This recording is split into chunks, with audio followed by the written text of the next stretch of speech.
কিছুক্ষণ আগে কলকাতা পুলিশ কসবা ল কলেজের মামলার আপডেট বলে একটি পোস্ট করে। তাতে জানানো হয়েছে কতটা তৎপরতার সঙ্গে কলকাতা পুলিশ কাজ করছে।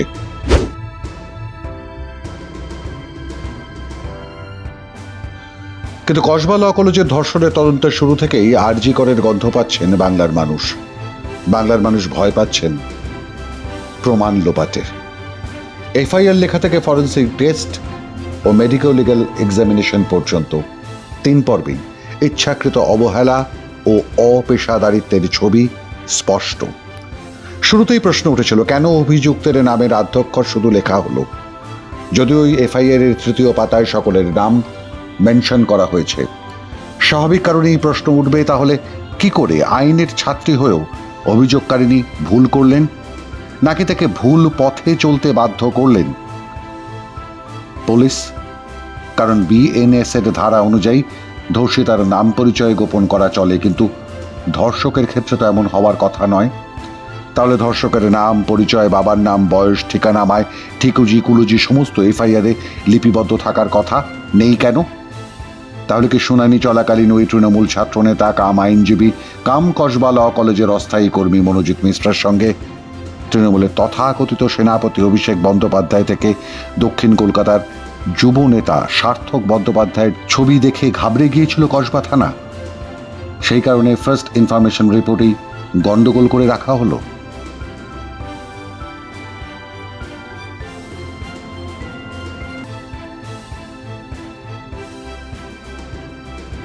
দ্বিতীয় প্রশ্ন, ঘটনা ঘটার 3 দিন পরে কেন মেডিকেল পরীক্ষা করা হলো? অথচ বিএনএস এর নির্দেশ তৎক্ষণাৎ মেডিকেল পরীক্ষা করাতে হবে, এবং সেই মেডিকো লিগ্যাল পরীক্ষাও এমন দায়সারা বা অপেশাদার হাতে লেখা কেন? সেই প্রশ্নই তুলেছেন বিজেপি নেতা জগন্নাথ চট্টোপাধ্যায়। এবং ন্যাশনাল মেডিকেল কলেজের যে এক্সপার্টদের দিয়ে তদন্ত হয়েছে, আমরা কিন্তু তদন্তের টিমটাকে আরো শক্তিশালী করা যেত বলে স্বাস্থ্য দপ্তরের ভেতর থেকে আওয়াজ তুলছে।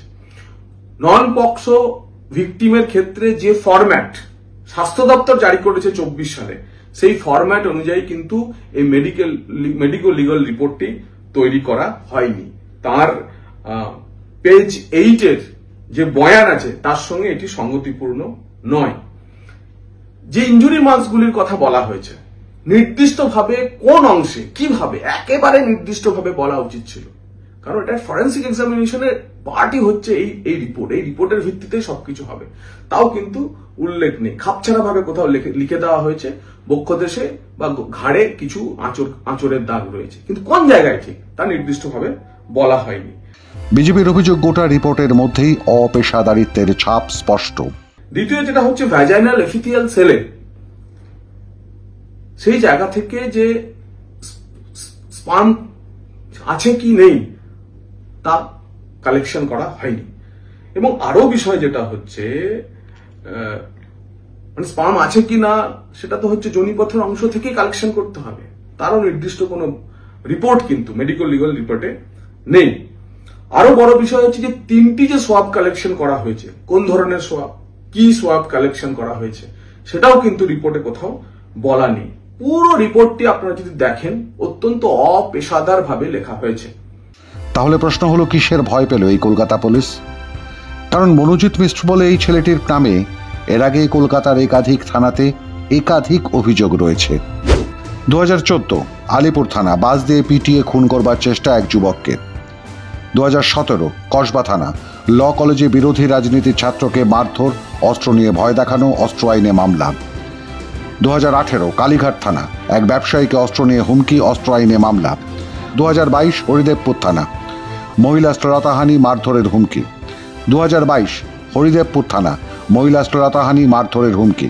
2022 কসবা থানা, কলেজের মধ্যে বিরোধী গোষ্ঠীর ছাত্রকে মারধর। 2024 টালিগঞ্জ থানা, 24 বছরের এক যুবককে মারধর। অর্থাৎ 5টি থানায় 6টি অভিযোগ, তার মধ্যে 3টি প্রাণে মারার চেষ্টা, 2টি অস্ত্র আইনে মামলা আর একটা শ্লীলতাহানির। সবকটিতেই জামিন দেয় এই গুণধর। কিন্তু প্রশ্ন হলো, অস্ত্র আইন ও শ্লীলতাহানির মামলায় কি করে জামিন পায় মনোজিৎ? তারপরেও কি করে এতদিন জেলের বাইরে থাকে এই গুণধর?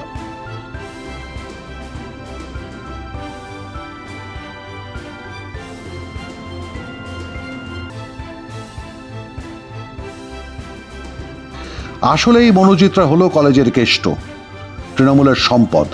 এদের দাপটেই কলেজ দখল রাখে তৃণমূল ছাত্র পরিষদ। কার চালায় এই মনোজিত? দক্ষিণ কলকাতার যুব তৃণমূল কংগ্রেস সভাপতি, যে আবার আশুতোষ কলেজের করণিক হিসেবে কাজ করেন, অভিষেক ব্যানার্জির ঘনিষ্ঠ যুবনেতা সার্থক বন্দ্যোপাধ্যায়ের।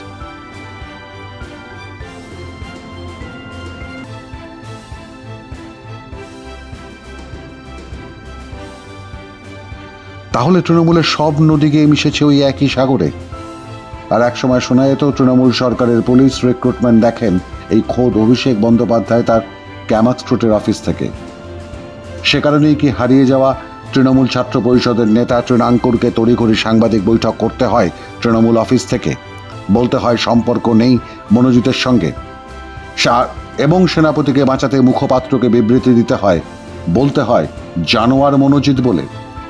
অশোক দেব, যিনি ল কলেজের গভর্নিং বডির সভাপতি, না তিনি না কলেজ প্রিন্সিপাল এখনো পর্যন্ত থানায় কোনো অভিযোগ দায়ের করতে পারেননি।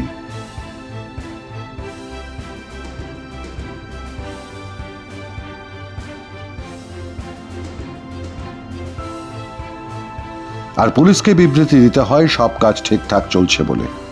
আসলে সবটাই ধামা চাপা দেওয়ার চেষ্টা করছে পুলিশ থেকে রাজ্য সরকার, তৃণমূল কংগ্রেস থেকে কলেজ কর্তৃপক্ষ। সে কারণে আজ ল কলেজের ছাত্রছাত্রীরা ডেপুটেশন দিতে গিয়ে ফিরে এসেছেন কলেজ থেকে। পরে বাধ্য হয়ে ইমেল করেছেন কলেজ কর্তৃপক্ষকে। এইচওডির কাছে যেতে, নিজেদের কোয়েশ্চেনস গুলো নিয়ে, এবং ওনাকে বলতে হবে আমাদের ডেপুটেশন দিয়ে আমরা ওনার কাছে যাব, যাতে উনি থাকেন। কেননা উনি তো আমাদেরকে কোনো অ্যান্সার করছেন না, তাহলে আমাদেরকে তো হায়ার অথরিটিজের কাছেই যেতে হবে, আমাদেরকে ছাড় কোনো উপায় নেই। কিন্তু কার কথা কে শোনে? সরকার এখন চাপা দিতে ব্যস্ত কলেজের মধ্যে হয়ে যাওয়া একটি ধর্ষণের ঘটনাকে, বাঁচাতে ব্যস্ত তাদের এক একটি রত্নকে। মাধ্যম ব্যুরো রিপোর্ট।